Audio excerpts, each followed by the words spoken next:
जय महादेव मित्रों, स्वागत है आप सभी का। तो पिछले वीडियो में हमने मनोहरे की मैथ का जो प्रश्नावली एक एक है 5 सवाल तक हमने हल कर लिया था। आप आज 6 से लेके आगे तक के सवालों को हल करेंगे। तो इसमें छठवां सवाल है,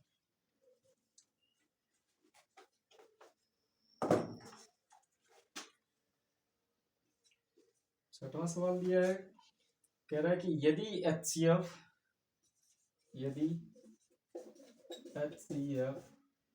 120 और 200 120 225 बराबर 15 कमा तो LCM 120 225 ज्ञात कीजिए। ठीक है ना। इसमें कह रहा है कि 120 और 225 का HCF दिया है, मतलब हाईएस्ट कॉमन फैक्टर 15 है, तो LCM ज्ञात कीजिए, लोवेस्ट कॉमन मल्टीप्लाई। तो देखिए कैसे करते हैं। ये दिया गया है, LCM के लिए सूत्र क्या होता है हमने पहले से बता दिया आपको पहले वाले वीडियो में। तो LCM बराबर हम लिखते हैं, LCM कितने का 120 कामा 225 का बराबर इन दोनों संख्याओं का गुणनफल, मतलब 120 गुणे 225 और बटे इन दोनों संख्याओं का HCF, यानी लिखेंगे HCF 120 कामा 225। ठीक है, आगे 120 गुणे 225 बटे HCF कितना है 15 दिया, तो 15 यहाँ लिखेंगे। 15 का 15, 15 अठे कितना होता है 120 होता है, तो क्या आ गया 8 गुणे 225। 8 पचे 40 के 0 हासिल 4 और 8 दूना 16 4 20 के 0 हासिल 2, 8 दूना 16 और 2 18। ये हो गया आंसर। ठीक, स्क्रीनशॉट लीजिए, अगला सवाल सॉल्व करें।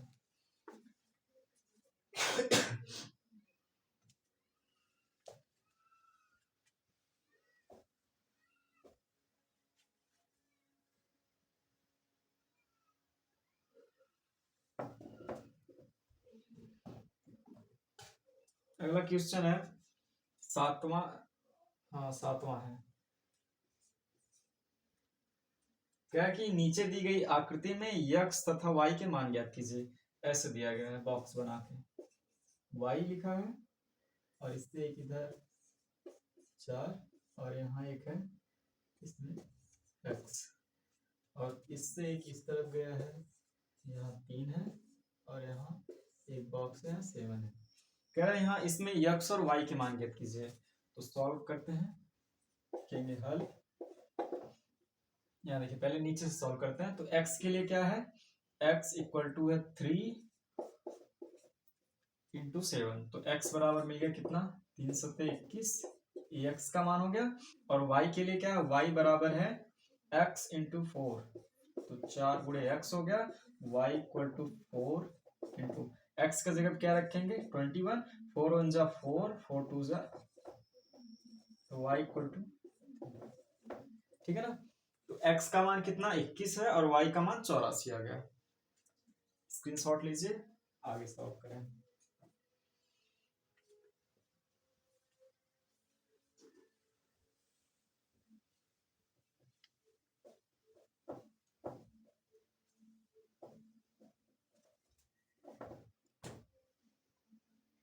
देखिए आठवां क्वेश्चन है अगला। 18 और 117 के HCF को 18m माइनस 117 के रूप में दर्शाया गया है। कोड विराम यम का मान ज्ञात कीजिए, साथ ही 18 और 117 का LCM भी ज्ञात कीजिए। तो अगर किताब नहीं है आपके पास तो हम सवाल बोल दे रहे हैं, आप लिख लीजिए वैसे भी। और चलिए हम इसको सॉल्व करते हैं। तो पहले हम 18 और 117 को तोड़ के देखेंगे। यहाँ 18 को तोड़ेंगे, 2 9 18, 3 और 3 1 3। 117 को तोड़ेंगे तो कितनी बार 3 से, 3 9 3 त्रिक का 9, 2 जाएगा इधर, 3 9 27, फिर 3 1 3, 3 त्रिक का 9, फिर 13 से ये हो गया। तो कह रहा है कि 18 और 117 के एचसीएफ को 18m माइनस 117 के रूप में लिखा जाता है। तो ऐसे लिखेंगे 18 बराबर क्या है, यहाँ हल में 18 बराबर लिख सकते हैं 2 गुणे 3 और गुणे 3, ठीक। और 117 को क्या लिखेंगे, लिखेंगे 3 गुणे 3 और गुणे 13। तो इनका एचसीएफ क्या होगा, HCF 18 117 बराबर कितना होगा, किसका कौन सा मिल रहा है, देखिए एक जोड़ा ये वाला मिल रहा है 3 का और एक 3 का ये वाला जोड़ा, यानी 3 गुणे 3 कितना हो जाएगा, 3 त्रिका 9। एचसीएफ इन दोनों का कितना आ गया, 9 आ गया। कह रहा है इसी के एचसीएफ को 18m माइनस 117 के रूप में लिखा जा रहा है। तो इसके जगह हम क्या लिखेंगे, 18m माइनस 117 बराबर कितना होगा, 9 के बराबर होगा, ठीक है ना। अब इसको उस तरफ भेजिए तो क्या मिलेगा हमें, 18m बराबर ये उस तरफ जाएगा तो 9 प्लस कितना हो जाएगा 117, तो 18m बराबर और 9 7 कितना 16 के 6 हासिल 1 और 1 1 2 और 1 126, ये उस तरफ जाएगा तो कितना लिखा जाएगा, यहाँ देखिए 126 बटे हो जाएगा 18 और 18 का 18 18 सते 126, तो यम बराबर कितना हो जाएगा 7। ये हो गया यम का मान, आंसर आपका। और उसके बाद कह रहा है कि यम का मान ज्ञात कीजिए, उसके बाद साथ ही 18 और 117 का एलसीएम भी ज्ञात कीजिए। तो एलसीएम के लिए हमने पहले ही फार्मूला आपको बता रखा है कि एलसीएम कैसे निकालते हैं। तो एलसीएम कितने का, 18 117 का पूछ रहा है, तो यहाँ लिखेंगे 18 117 बराबर क्या होता है सूत्र, दोनों संख्याओं का गुणनफल, मतलब 18 गुणे 117 और बटे इन्हीं का HCF कितने का, 18 और 117 का, ठीक है ना। इसको बेटा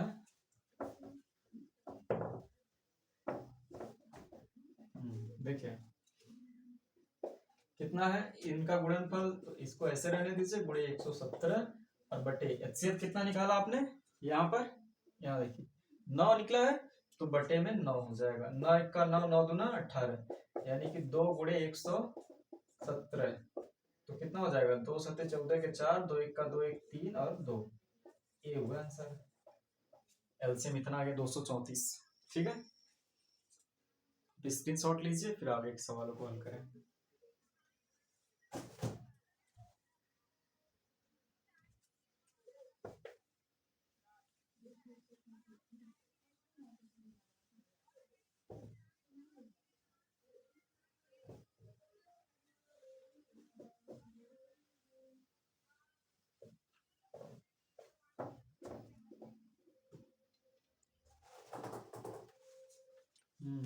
नवा सवाल है कि जांच कीजिए कि क्या किसी प्राकृत संख्या n के लिए संख्या 6 के घाते n अंक 0 पर समाप्त हो सकती है। तो देखिए आप अगर, ये कौन सा सवाल है, 9 नंबर है, 9वां सवाल है।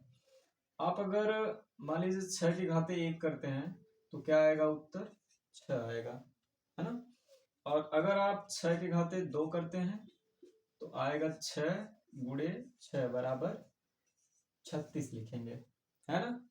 और अगर आप यही मान लीजिए 6 के घाते 3 करते हैं तो लिखा जाएगा 6 गुणे 6 और गुणे 6, 6 छक्का 36 और 36 छक्का 216।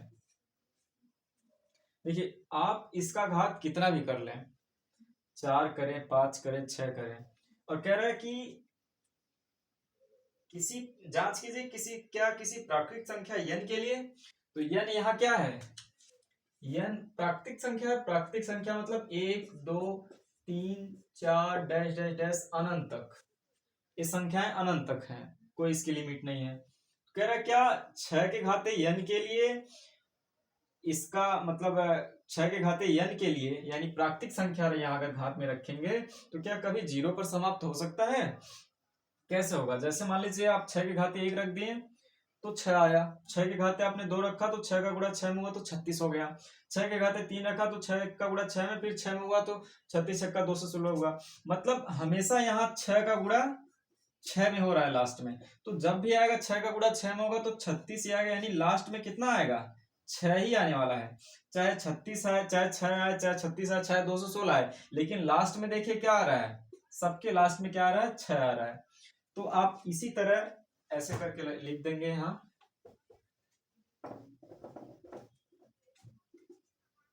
6 की घात n बराबर क्या होगा, डॉट डॉट डॉट करके लास्ट में क्या आएगा, 6 ही आने वाला है।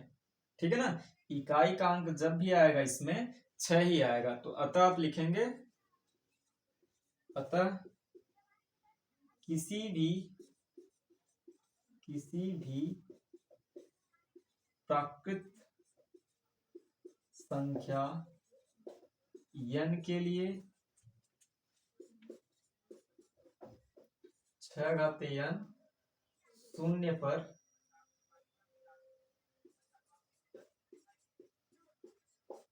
पर समाप्त नहीं हो सकता है।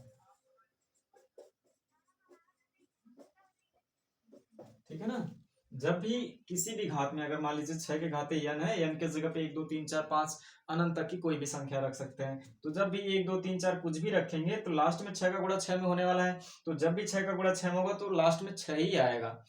तो इस तरह से हम कह सकते हैं कि 6 के पावर n बराबर लास्ट में क्या आने वाला है, 6 आने वाला है। तो अतः किसी भी प्राकृतिक संख्या n के लिए 6 के घाते n शून्य पर समाप्त नहीं हो सकता है। ठीक है ना, आप स्क्रीनशॉट लीजिए, आगे सवाल